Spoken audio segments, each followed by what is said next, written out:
Live from WRAL News Headquarters in Raleigh, your number one source for local news. WRAL News, coverage you can count on. We have a level 2 and 3 risk for severe storms for tomorrow. It's a WRAL weather alert day, but I'll show you why we may end up seeing some changes to our forecast coming up in the next hour. We have breaking news we're following this noon. An Edgecombe County school employee faces criminal charges after deputies say a woman died following an assault. We'll sort out what we've learned in a live report. Also, the Chinese Lantern Festival is closing early this season. How storm damage prompted organizers to make the tough decision. Tomorrow is a weather alert day here at WRAL. Strong storms are likely to bring wind damage late in the day. Good afternoon to you. I'm Jeff Hogan. And I'm Renee Chu. Thanks for joining us. Meteorologist Elizabeth Gardner is in the WRAL Severe Weather Center with a look at what we can expect. And Elizabeth, you keep getting new information to fine-tune this forecast. We were talking earlier this morning about the fact that it was looking less and less likely that we would have a lot of widespread severe storms. This is not likely to be a repeat of what we saw Tuesday, but we are likely to have some scattered storms that could produce some wind damage and cause some power outages. Trees could fall on houses and cars during the evening. The timeline likely to start somewhere around 5 o'clock and last till around midnight, moving west to east across the viewing area. Right now, we're under a level 2 and 3 risk for severe storms, but it's possible that the Storm Prediction Center would drop us out of that level 3 risk. We're likely to stay at level 2. Damaging wind would be our biggest threat, but we're likely to have a small chance for tornadoes out of the system. It just doesn't look very beefy out there right now, which is great news. There is a little bit of snow associated with this system. As it continues to drop southward, it will pick up some moisture from the Gulf of Mexico and bring it our way, but we're not talking about nearly the amount of rain that we saw on Tuesday. We saw 1.5 to 2.5 inches Tuesday. Right now we're looking at an average of half an inch, so a big difference there. The timing of this, a much shorter duration, around the same timeline, but it just won't last as long, so it's not likely to cause as much damage as we saw on Tuesday. Around 1:30 we start to see the clouds thickening up tomorrow. It'll be cloudy at 3 o'clock. Around 5 o'clock we start to see some showers and possible thunderstorms beginning to move in. There's 6 o'clock, 7 o'clock we'll pause it there. Now some of these cells that you can see in the yellow and orange could end up being severe. Those could cause some wind damage. Of course, we could have some power outages and maybe a small chance of some flooding. By the time we get to 9 o'clock, that's the back edge. That's the end of it. That tends to be with a line of thunderstorms, sometimes the strongest. So we could have some of the strongest storms during the evening hours up until around midnight. It's also going to be a windy day. You remember how windy it was on Tuesday? We're going to see our winds really starting to get cranked up during the evening with some gusts up to 40-45 miles per hour. We'll talk more about what else to expect. I'll show you some of those rainfall potential totals coming up. Thanks, Elizabeth. Right now, we get back to the breaking news out of Edgecombe County. In the past 20 minutes, we've learned a school employee is off the job and in jail, facing charges connected to an assault that led to a woman's death. WRAL's Destiny Patterson is following these developments. And Destiny, I understand you just received a lot of details on this case. That's right. We just got all of these details within the last 20 minutes. As you mentioned, we've learned that Donald Lanier is an employee for Edgecombe County Schools. And on the district website, it lists that he is a school counselor here. He's being charged with assault to cause bodily injury as well as driving while impaired. The Chowan Sheriff's Office says that there was an assault at a home on Tuesday, and the female victim in that was taken to the ICU and died today at the ECU Health Medical Center in Greenville. At this point, we're still working to learn more about what happened there. The district spokesperson tells us that Lanier was actually already on leave since January 4th due to some prior concerns, and the sheriff's office says that they plan to bring more charges for Lanier. Jeff. Destiny Patterson in Edgecombe County right now with that update. Thank you. An abrupt end to a local holiday festival. Just a few hours ago, organizers made the difficult decision to end the Chinese Lantern Festival at Kokobuth Amphitheater 5 days early. WRAL's Monica Casey joins us live now from the Cary venue with how those who got tickets in advance can get a refund. Monica. Yeah, Renee, if you have tickets for this festival, keep an eye on your email today. That's where organizers say you'll get directions on how to get a refund. We are at the entrance right now of this festival, and you can see just how big it truly is. This is the 8th season for this event, and attendance has grown every year. Sky 5 flew over some of this damage yesterday. There wasn't any damage to the venue itself here. Organizers had originally planned plan to reopen last night, but it became clear there was more severe damage than they had originally thought. A spokesperson tells us one of the largest lanterns, the Dragon boat on the lake, was damaged. In a statement, organizers say the engineers found the repairs could not be done in time for the conclusion.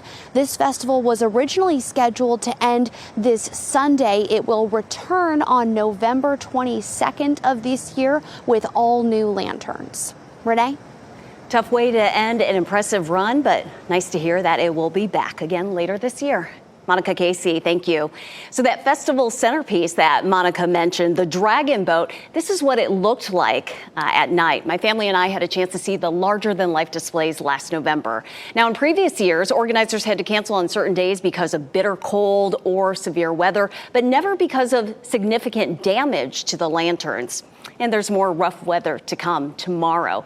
You can plan for it with the WRAL News app. It allows you to watch radar in real time to see when storms are in your area. Be sure to have the WRAL News app installed on your phone. Turn on alerts to get notified about severe weather in your location. It's free wherever you download your apps. Fayetteville police are searching for two different cars who hit a man on a busy road and then drove away. It happened on Bragg Boulevard near Fort Bragg Road around midnight. This is video from the WRAL Breaking News Tracker as police investigated. 59-year-old Rex Smith is the man who was killed. Police in Hillsborough are looking for this man. They say he assaulted an officer and then dragged that officer as he drove away in an SUV. This happened at the Sheets on NC 86 in Hillsborough Wednesday afternoon. It started when the officer confronted the man inside the store about stealing. The officer who was hurt was taken to the hospital with minor injuries. The man was last seen headed toward Durham on I-85. Anyone with information should call police. Now to the countdown to the Iowa caucuses. Just hours before Nikki Haley and Ron DeSantis faced off last night in a one-on-one debate in Iowa, former New Jersey Governor Chris Christie dropped out of the Republican primary race. Garrett Haake has the blow-by-blow debate. Overnight, a fiery face-off in frozen Iowa, with the state's Republican caucuses now just 4 days away. Put You're our so own people desperate. first. We You're have to just put so Governor desperate. Nikki Haley and Ron DeSantis debating one-on-one in what's likely a race for second place behind the dominant frontrunner here, Donald Trump. Haley and DeSantis launching repeated attacks on each other's records and honesty. Every time he lies, Drake University, don't turn this into a drinking game because you will be overserved by the end of the night. We don't need another mealy-mouthed politician who just tells you what she thinks you want to hear just to try to get your vote. Haley mocking DeSantis for his campaign slide from top Trump rival as her momentum has grown in polls. If you can't manage a campaign, how are you going to manage a country? DeSantis belittling Haley's work as UN ambassador, labeling her as a globalist. You can take the ambassador out of the United Nations, but you can't take the United Nations out of the ambassador. Despite trailing Trump in Iowa and nationally, both candidates barely criticizing him. I agree with a lot of his policies, but his way is not my way. He also promised record deportations. Donald Trump deported fewer people than Barack Obama did when he was president. Earlier Wednesday, the GOP field's most consistent critic of the former president, Chris Christie, announced he was suspending his long-shot campaign. Anyone who is unwilling to say that he is unfit to be president of the United States is unfit themselves to be president of the United States. Christie was also caught on a hot mic backstage discussing the race. DeSantis called me, petrified. And making this comment, presumably about Haley. She's going to get smoked, and you and I both know it. She's not up to this. Skipping the debate in favor of a Fox News town hall, Donald Trump seizing on that comment. I happen to believe that Chris Christie is right. That's one of the few things he's been right about, actually. And happening right now in the WRAL Live Center, Vice President Kamala Harris is in North Carolina. We actually just saw her get off the plane about 10 minutes ago. She is here to discuss the Biden administration's efforts to reduce gun violence. A roundtable discussion will happen at 2 o'clock today. She'll be joined by educators, counselors, parents, gun safety advocates, and local and state leaders. The U.S. Secretary of Education will also be there. This is Vice President Harris's 9th visit to North Carolina. President Biden met with the sister of former U.S. Marine Paul Whelan. He spent 5 years in Russian detention on espionage charges. The president, National Security Advisor Jake Sullivan, and Whelan's sister Elizabeth talked about the administration's ongoing efforts to secure Paul's release. He denounced the fact that he was not included in the 2022 prisoner swaps that freed detained Americans Trevor Reed and WNBA star Brittany Griner. U.S. officials say Russia refused to include Whelan in those swaps. Taking a look at stocks this noon, the last inflation report of the year came out, and inflation jumped just a bit in December. You can see it's having an effect on the Dow Jones Industrial Average. It started in positive territory, but certainly not there now. It is down 216 points as we stand right now, and the NASDAQ is down 131 points this noon. S&P 500 down 40 points. Next at noon, new information coming out of the October Lewiston, Maine mass shooting that killed 18 people. What a friend of the killer told authorities before that tragedy. Also, an intense rescue after a car crash in Florida. Who was inside the vehicle as it was sinking? Plus, investigating how a door blew out of a Boeing jet mid-flight. What the company's CEO is saying about the quality control breakdown. Keep watching WRAL News over the air Channel 34 and Spectrum Channel 1257.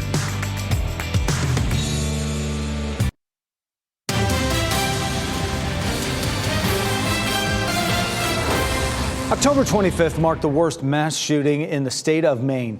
A gunman killed 18 people. Marianne Rafferty reports a friend says he warned authorities a month before that tragedy.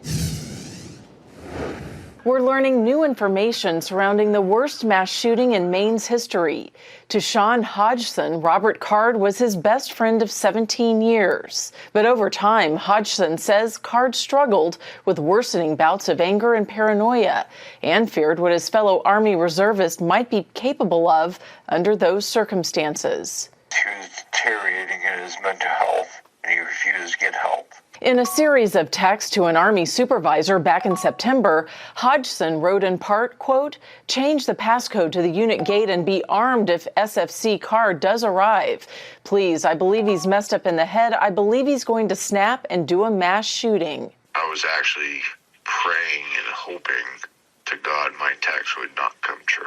6 weeks after those messages, Card entered a bar and bowling alley in the town of Lewiston, where he killed 18 people before leading police on a manhunt. Card's body was eventually discovered in a trailer at a recycling plant. Police say he died from an apparent self-inflicted gunshot wound. And that was the most difficult thing that I ever had to do, was to report him to command. And for them to discredit me.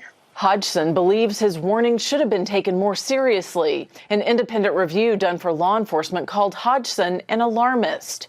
The Army says pending investigations mean they can't comment. That was Marianne Rafferty reporting. Hodgson wasn't the only one concerned. In May, the shooter's relatives told police they worried about his mental health and access to guns. And in August, the Army barred Card from handling weapons while on duty. And right now in the WRAL Live Center, we want to take you live out to RDU. We are learning this afternoon TSA firearm discoveries at airport checkpoints in North Carolina are down overall for the second consecutive year. I do have the numbers here to show you. Despite the overall decrease, though, Charlotte Douglas International, they saw a record 124 last year. That's compared to 117 in 2022. As far as Raleigh-Durham, they saw 76 last year compared to 74 in 2022. Michelle, thanks. Family and friends of a Greensboro police officer who was shot and killed while trying to stop a crime are together today for his farewell. The service for Sergeant Dale Nix is this afternoon. WRAL's Brian Schrader is here now. And Brian, law enforcement officers from all over the country are expected to attend. Renee, people have been sharing their tributes to Sergeant Nix this morning. The Guilford County Sheriff's Office posted a picture in the past hour that you'll see here. And right now, people are getting ready for the service. There's that picture that the Sheriff's Office posted in the past hour. I want to show you some new video from Greensboro that we have received here in the newsroom. A caisson will bring Nix's body to the church. That service starts at 2 p.m. and it will end with the 21-gun salute outside the church after the service. Sergeant Nix died Saturday, December 30th when he tried to stop a group of people stealing beer from a convenience store. Nix saw the crime happening, and when he approached one of the people involved, Nix was shot and killed. Police caught up with those suspects later in Winston-Salem. Today's service is open to the public, and we're expecting Nix's family to share a statement after this afternoon's ceremony. Renee? No doubt it'll be an emotional day for all of them. Brian, thank you. We're getting our first look at intense video of a car crash rescue in Florida. Is the baby above water? Yeah, baby's breathing. Watch your eyes. Let's get the baby out. I know. Deputies and firefighters responded to that scene 3 minutes after receiving the 911 call. They found the baby's grandfather outside the car with a woman and a baby inside the vehicle as it sank into a water-filled ditch. Thanks to some quick work, everyone was pulled out safely. Due to the actions of the deputies and the fire department, they survived this crash. So, it could have had a very different outcome and a tragic start to 2024, but instead it had really a remarkable and happy ending. The grandmother and grandchild were treated at a hospital. That crash has been turned over to Florida Highway Patrol. It's a big weekend for the NFL, and we have several playoff games. At 4:30 on Saturday, the Cleveland Browns play the Houston Texans on WRAL. Wildcard weekend continues Sunday. At 4:30, the Green Bay Packers travel to Dallas to play the Cowboys on Fox 50. Then at 8, the Detroit Lions host the Los Angeles Rams on WRAL. The NFL is taking some heat over one of the other games. The Dolphins and Chiefs game will be streamed live on Peacock. It's the first NFL playoff game to air exclusively on a streaming service. And there's no option for NBC affiliates like WRAL to carry the game. You will need to sign up for Peacock to watch it. For help signing up, or if you want to register a comment, you can go to WRAL.com. The Dolphins-Chiefs game is the one we talked about earlier this week. Kansas City being as cold as it's ever been at kickoff, maybe 0 degrees out there. Oh, people want to watch that. Exactly. Elizabeth Gardner is over in the WRAL Severe Weather Center. That's the system that's moving our way as well. Yeah, boy, we're going to see some really cold air next week, potentially. And we'll talk more about that starting tomorrow. We're going to really focus on what happens tomorrow. Our severe weather threat, a level 2 risk for most of us. We still have this level 3 risk that's down in our southern counties. It includes the southern part of Cumberland County, most of Hoke County, and parts of Moore County. But there is word potentially that when the Storm Prediction Center, who issues these advisories, comes out with their new update at 12:30, that they're going to push this even farther south and out of our viewing area. So check back in with us in the 12:30 half hour. We may have some updates to our severe weather threat. No matter what, it does not look like it will be as widespread or as strong as what we saw on Tuesday. But damaging winds are still a possibility. Let's take a look at where that storm is. It's coming across the country right now. Very little moisture associated with it, and that will be the case even after it passes by the Gulf of Mexico and picks up some of that moisture.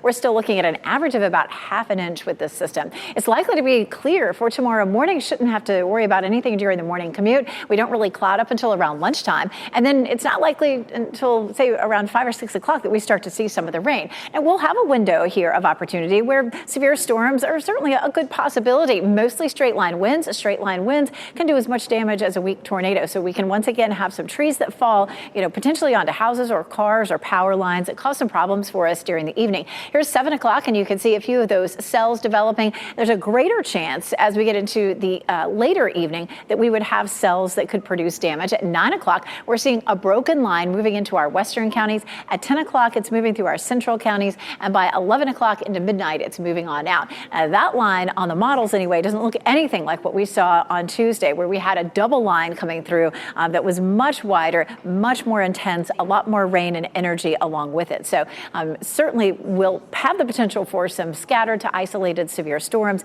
but it won't be as widespread as what we saw on Tuesday. Now, it is going to be a windy day. Remember, Tuesday was windy even before the thunderstorms really get cranked up. We could see winds gusting 30 to 40, even 45 miles per hour once we get past sunset. Because of the rain that we saw on Tuesday, we're still dealing with some flooding issues. The Neuse River at Smithfield and the Tar River at Lewisburg are at minor flood stage today. The Tar River at Tarboro will hit minor flood stage over the weekend. In all of these cases, the rivers are going to be coming up close to the parks in those towns and potentially creating some minor flooding in those parks that are along the rivers. So just be careful there. This is a welcome sight to see because of the rain. We only have a few of our counties, just a sliver there of abnormally dry conditions. This is the driest drought monitor that we've seen since the middle of August. And so finally, the rain that we've seen over the last month or so has paid off. So we're getting out of that drought situation. Fayetteville's looking bright with a few clouds this afternoon, 51 degrees right now. We're going to climb into the upper 50s this afternoon. Right now it's 48 in Roxborough, and we're looking at low 50s across the area. Should be a pleasant afternoon with temperatures in the mid to upper 50s and plenty of sunshine. Of course, tomorrow is a WRAL weather alert day. It's going to be a warm day. The warmest temperatures will come in actually late in the day at 64, and then we get into the holiday weekend and it looks quiet. We do have a chance of some scattered showers on Tuesday. Coming up, we're going to talk a little bit more about what we're expecting, and of course, we'll have another check to see if they've changed our status for severe storms at 12:30. All right, sounds good, Elizabeth. Thanks. Researchers at Duke are working on a flu vaccine that can protect against all strains, and you'd only need it once every couple of years. Ahead on our news at 5, WRAL's health reporter Grace Haba takes you inside the research and when testing on the vaccine could begin. And at 5:30, millions of dollars in federal funding will help pay for electric vehicle chargers across our state, where they're going and how many they'll install in the next 5 years. Meantime, still ahead this noon, Snapchat introduces a new measure meant to protect children from inappropriate or harmful content. The changes meant to help parents supervise teens. YouTube is making it easier to find credible first aid related videos. The key words that will help you find the assistance you need. Welcome back this noon. Get ready for the double Big Mac for a limited time. And Amazon is cutting more jobs. Those are among today's business headlines with Maribel Aber. Amazon is cutting hundreds of jobs at its video game streaming platform and TV and movie units. The layoffs affect workers at Twitch, Prime Video, and Amazon's MGM Studios. The move is aimed at cutting costs and focusing on content that delivers the most impact for Amazon. At Twitch alone, 500 workers are being let go. No word on how many jobs will be eliminated at Prime Video or MGM Studios. Another sign of how Taylor Swift dominated the music business last year, 1 in every 78 audio streams in the U.S. was a Taylor Swift song in 2023. This is according to entertainment data firm Luminate. In all, the company reported there were 1.2 trillion on-demand audio streams in the U.S. for the year. That was almost 13% more than the year before. McDonald's is bringing back the Double Big Mac for a limited time. It features 4 beef patties along with more Big Mac sauce, pickles, lettuce, and chopped onions. McDonald's briefly sold the Double Big Mac in March of 2020, but the pandemic disrupted that as restaurants reduced menu offerings. The price for the hefty burger is determined by each location and may vary. You'll be able to order the Double Big Mac starting Wednesday, January 24th. And those are your business headlines. I'm Maribel Aber at the NASDAQ Market Site. I'll stick with the McChicken. Despite recent improvements from federal funding, the IRS still has several issues to overcome. A new report by a watchdog says the IRS is still facing a backlog in tax returns and an increase in ID theft cases. According to the report, delays in helping identify theft victims last about 19 months, and a backlog on returns have quadrupled from 2019 to last October. The watchdog says the agency responds to about 35% of its calls, despite claims that it answers 85% of its calls. Parents can now decide whether to allow their teens to interact with Snapchat's chatbot. The change will mean that if parents opt to turn off the tool, teens can message My AI, but the chatbot will respond only with a note that it's been disabled. Snapchat will also now offer parents visibility into their teens' safety and privacy settings in the Family Center. A parent can see who their child shares their stories with, who is able to contact their child, and whether their child is sharing their location on the app's live Snap Map feature. Next at noon, we hear directly from the CEO of Boeing, who is now promising to find out where the communication breakdown occurred in that in-air explosion involving one of their 737s last week. And we're looking live at Pinehurst, where in 150 days, the U.S. Open returns to North Carolina. Coming up, we sit down with the head of the Convention and Visitors Bureau about preparations and what fans need to know.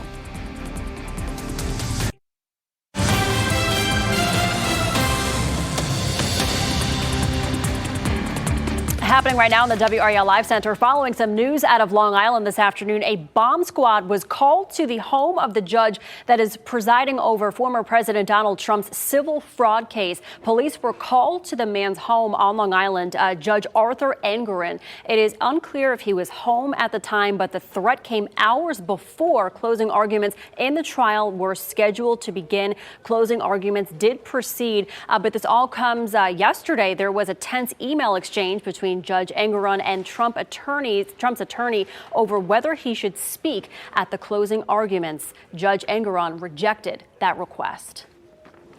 The CEO of Boeing is promising to find out where quality control broke down as the NTSB and FAA investigates that mid-air explosion involving a Boeing MAX 9 last Friday. Here's NBC senior correspondent Tom Costello. Once again, Boeing is fighting for its reputation. 6 days after the side of an Alaska Airlines MAX 9 blew out in flight, forcing an emergency landing, CEO David Calhoun told employees airline confidence in Boeing is on the line. Moments like this shake them to the bone, just like it shook me. In a CNBC exclusive, Calhoun says he takes this accident very personally. I saw the picture, everybody saw the opening. But what I really saw was the empty seat. And I had spent a week with my kids and grandkids, and so enough said. Out of pure luck, no one was seated next to the hull when it opened up. It's been 5 years since 346 people died in 2 MAX 8 crashes overseas. The MAX 8 was then grounded for 2 years. Boeing forced to pay $2.5 billion in fines and settlements. But Boeing has struggled with quality control. This MAX 9 was brand new, delivered in November, yet with a potentially fatal flaw. Investigators believe the door plug that blew out wasn't properly secured. The NTSB says 4 critical bolts have not been found. It's not clear if the bolts were ever attached. When Alaska and United Airlines technicians examined other MAX 9s, they found loose bolts around those door plugs, too. The fuselage for the MAX is made by Wichita-based Spirit Aerosystems, then delivered to Boeing for final assembly. We're not going to point fingers there because, yes, it escaped their factory, but then it escaped ours, too. Spirit has also struggled with quality control problems, but says, as a company, we remain focused on the quality of each aircraft structure that leaves our facilities. Secretary of Transportation Pete Buttigieg. Are you concerned about the quality of product that Boeing is turning out, and should the American public be concerned? What I'll say is that every plane that they deliver to an airline, every plane that goes into the skies needs to be 100% safe, and they need to be able to demonstrate that. That was Tom Costello reporting. Pressure is also growing in Washington as lawmakers weigh whether to hold hearings over this issue. Monday marks 15 years since the miracle on the Hudson. That emergency landing made Captain Sully Sullenberger a household name. A lot of folks will never forget the image of that U.S. Airways jet floating on the Hudson River, passengers being rescued from the frigid water. The aircraft hit a flock of birds taking off from LaGuardia Airport, heading for Charlotte. 15 years later, Sully is reflecting on the moment he and his co-pilot realized a water landing was their only option. Was there a part of you that thought, this could really go sideways pretty quickly? Or did you think immediately, I'm going to do it. This is going to work. I'm going to save these lives? The latter. I mean, my definition of success was complete, absolute. But I was confident that if I could keep the airplane intact and land in a way that people didn't get hurt during the landing, it would float long enough for us to be rescued. And he was right. 5 people did get hurt, but all 155 passengers and crew survived that emergency landing on the Hudson River January 15th, 2009. We've learned the name of one of the people found dead in Raleigh this week. Police were called to a reported suicide threat on Tollington Drive around 9 Tuesday night. Their investigation led them to Plaza Place, about 10 miles away. There, they found a man dead from a self-inflicted gunshot wound, along with a woman also shot to death. The woman's brother reached out to WRAL, confirming his sister, Liliana Concha Perez, was the woman who was killed. She leaves behind 2 children and a grandchild. So far, we don't know how or whether she and the man knew each other. Police say they are not looking for any suspects. At this hour, local leaders are hearing input on the future of the fastest growing part of Wake County. Newly released plans involve the area surrounding the NC 540 loop in the southeastern part of the county. Here's Kelsey Coffey. Right now, people are weighing in on plans for the Lower Neuse area, and we're on US 70 and Guy Road in Garner. That's a part of the area that they're discussing right now. Let's give you a look at a map now so you can get a look at the bigger picture. This area borders Knightdale, Wendell, and Johnston County. It also includes parts of Raleigh and Garner. This is the fastest growing part of Wake County. Around 17,000 people live there, according to county documents. The Lower Neuse plan is about re-envisioning the future of that area, evaluating what homes, streets, and buildings will look like decades from now. County staff will put their final touches on plans for this area once they get the feedback from today, and the county's planning board will review all of that next month. Kelsey Coffey, WRAL News in Garner. Durham leaders are looking for your thoughts on how the city's upcoming budget should be prioritized. A community conversation on the budget is planned tonight from 6 to 8. It's happening at the Holmes Rec Center on South Alston Avenue. 2 more forums are planned for January 20th and 23rd. There will also be a virtual meeting on January 30th.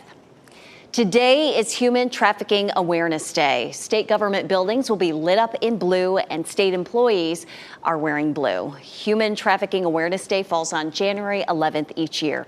North Carolina consistently ranks within the top 10 states in the nation for human trafficking. To show support for change, state employees are encouraged to wear blue and share selfies as part of the national #WearBlue campaign. You can learn life-saving skills on YouTube. How the platform is promoting credible videos explaining what to do during a health emergency. And now that we're in winter, less time in the sun means less vitamin D. How you can make up for it in the foods you eat. If you see news happening or you'd like to share a story idea with us, click Report It in the WRAL News app. Black people in the United States experience strokes more frequently and at younger ages compared to white people. Researchers looked at stroke trends for more than 2 decades. The rate of stroke among black people was roughly 50% to 80% higher than the rate among white people. The study also revealed strokes are happening at younger ages for both black and white people, but black people experience them nearly 10 years younger than white people. YouTube is making it easier to find credible first aid related videos. The video sharing platform plans to promote step-by-step explainer videos in search results. When a user's search includes keywords like seizure, choking, or stroke, select videos will be pinned to the top of the search. Tutorials will cover how to do CPR, perform the Heimlich maneuver, and identify a heart attack.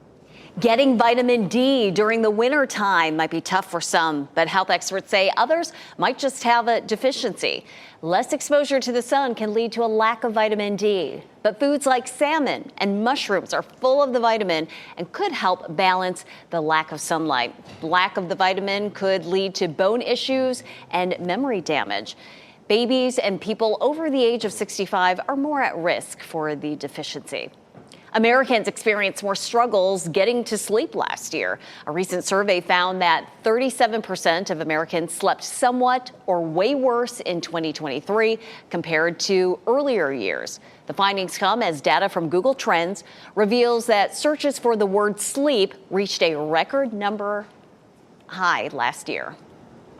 After the break, we are joined by the president and CEO of the Pinehurst Area Convention and Visitors Bureau. In just 150 days, tens of thousands of people will flock to North Carolina for the U.S. Open. I'll ask him how the area is preparing. And love them or hate them, they're still around and coming out with new flavors. The brand new Peeps Easter flavor lineup still ahead.